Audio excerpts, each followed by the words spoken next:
Hey guys, welcome back to the channel. In today's video we're going to talk about calcium, and we're going to talk about the importance of calcium in our diet, the different vegan sources, the recommended daily amounts, and also some tips for best absorption.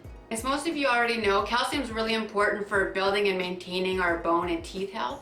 It's also a mineral that's responsible for helping the transmission of our nerve pulses. So the vast majority of calcium in our body is stored in our bones and our teeth, upwards about 99%, and the other 1% is just in our blood and our other tissues. If you're lacking calcium in your diet, you're going to experience brittle or weak bones. You're going to be susceptible to osteoporosis.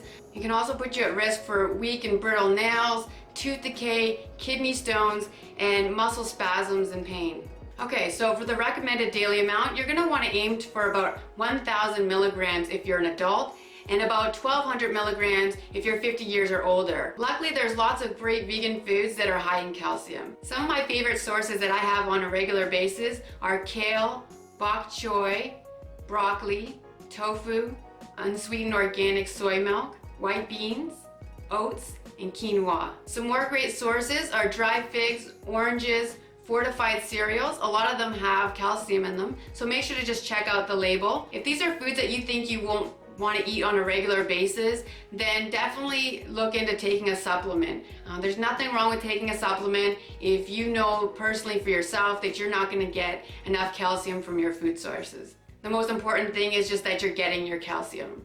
There's also a couple tips that are going to help you with the absorption of calcium. First, there are some foods that are high in calcium, but then they're also high in a molecule called oxalate. This molecule actually hinders the absorption of that calcium in your body, so they're not as good of sources as it may seem. A couple of foods that are high in calcium but also high in the molecule oxalate are spinach and Swiss chard. So these are still really healthy foods, so you shouldn't avoid eating them, but you shouldn't rely on them as your sources of calcium. A second tip, if you're going to supplement, make sure to get vitamin D with calcium because they work much better together.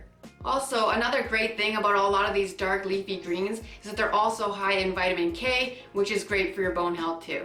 Also, the calcium in dairy actually is not beneficial for our body, simply because for our bodies to break down the acidic animal proteins, it leaches from our bones. So it's actually taking that calcium and making it obsolete. It's not helping our body. In our society, North America, we have the highest levels of people eating dairy products, cheese, milk, ice cream, but we also have the highest levels of people with osteoporosis. So if dairy is supposed to be so good for our bones, then why is everybody that's eating so much of it getting osteoporosis? So I hope you found this information helpful. If you do want to see this information again, definitely just check my description box below. I'm going to put a link to my blog where I'm putting all the information that I talked about in this video. If you like this video, please give it a thumbs up and comment below. And if you haven't already, hit that subscribe button. I post weekly videos on all things vegan lifestyle. Thanks for watching, guys. I hope you have an awesome day. Cheers.